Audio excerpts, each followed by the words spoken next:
നമ്മൾ മറ്റു വാർത്തയിലേക്ക് പോവുകയാണ്. കോഴിക്കോട് സരോവരത്ത് ലഹരി ഉപയോഗത്തിനിടെ മരിച്ച യുവാവിനെ കുഴിച്ചുമൂടിയ സ്ഥലം തിരിച്ചറിഞ്ഞു. പ്രതി നിഖിൽ കൃത്യം സ്ഥലം കാണിച്ചു നൽകി. ചെളി നീക്കി പരിശോധന ഉടൻ ആരംഭിക്കും.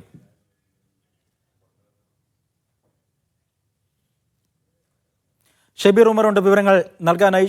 ഷബീർ, ഈ സരോവരത്തിന് സമീപം തന്നെയാണോ ഈ സ്ഥലം ഉള്ളത്? അതുമായി ബന്ധപ്പെട്ടുള്ള പരിശോധനകൾ ആരംഭിച്ചിട്ടുണ്ടോ? ആജി കുഞ്ഞുമോൻ, നമ്മളിപ്പോൾ നിൽക്കുന്നത് സരോവരം ബയോപാർക്കിനടുത്തുള്ള സ്ഥലത്താണ്. ഈ സരോവരം ബയോപാർക്കിനോട് ചേർന്ന സ്ഥലത്താണ് വിജിലിനെ കുഴിച്ചു മൂടിയത് എന്നാണ് പ്രതികൾ കഴിഞ്ഞ ദിവസം മൊഴി നൽകിയത്.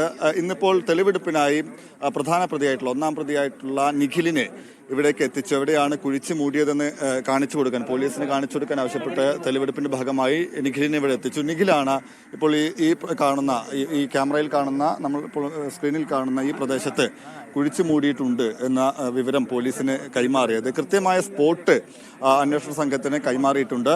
ഇതിന്റെ അടിസ്ഥാനത്തിലുള്ള തെരച്ചിൽ, അതായത് മൃതദേഹം കണ്ടെടുക്കാനുള്ള പരിശോധന ഉടൻ ആരംഭിക്കുമെന്നാണ് അന്വേഷണ ഉദ്യോഗസ്ഥർ പറയുന്നത്. നമുക്കറിയാം, കഴിഞ്ഞ ദിവസമാണ് ഇവരെ കസ്റ്റഡിയിൽ കിട്ടിയത്. ഇപ്പോൾ അറസ്റ്റിലായിട്ടുള്ള രണ്ട് പ്രതികളെ, ദീപേഷ് ഒപ്പം തന്നെ നിഖിലിനെ, കഴിഞ്ഞ ദിവസമാണ് പോലീസിന്റെ കസ്റ്റഡിയിൽ കിട്ടിയത്. ഇന്നലെ തന്നെ ഇതുമായി ബന്ധപ്പെട്ട തെളിവെടുപ്പ് പോലീസ് നടത്തിയിരുന്നു. പ്രധാനമായും ഈ മരിച്ച വിജിലിന്റെ ബൈക്ക് കണ്ടെത്തുക എന്ന ലക്ഷ്യത്തോടെയായിരുന്നു ഇന്നലെ തെളിവെടുപ്പ് നടത്തിയത്. കല്ലായി റെയിൽവേ സ്റ്റേഷൻ പരിസരത്ത് നിന്ന് ഇന്നലെ ബൈക്ക് കണ്ടെത്തിയിരുന്നു. ഇനി മൊബൈൽ ഫോൺ കൂടി കണ്ടെത്താനുണ്ട്.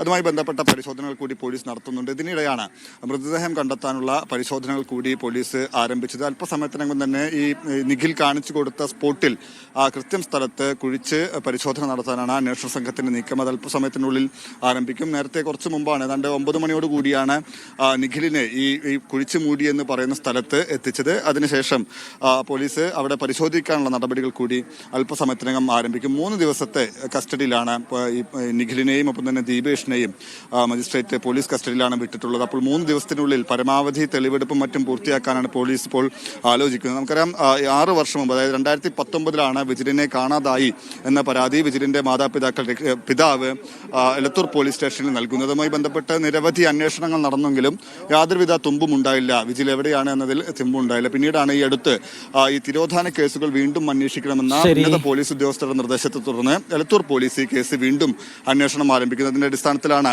ലഹരി ഉപയോഗത്തിനിടെ വിജില് മരിച്ചു, തുടർന്ന് തങ്ങൾ കുഴിച്ചിട്ടുവെന്ന് വിജിലിന്റെ സുഹൃത്തുക്കളായപ്പോൾ പിടിയിലായ 2 പേർ പോലീസിന് മൊഴി നൽകിയത്. അതിന്റെ അടിസ്ഥാനത്തിലാണ് ഈ കുഴിച്ചിട്ടു എന്ന് പറയുന്ന സ്ഥലത്ത് മൃതദേഹം കണ്ടെത്താനുള്ള പരിശോധന ആരംഭിച്ചിരിക്കുന്നത്.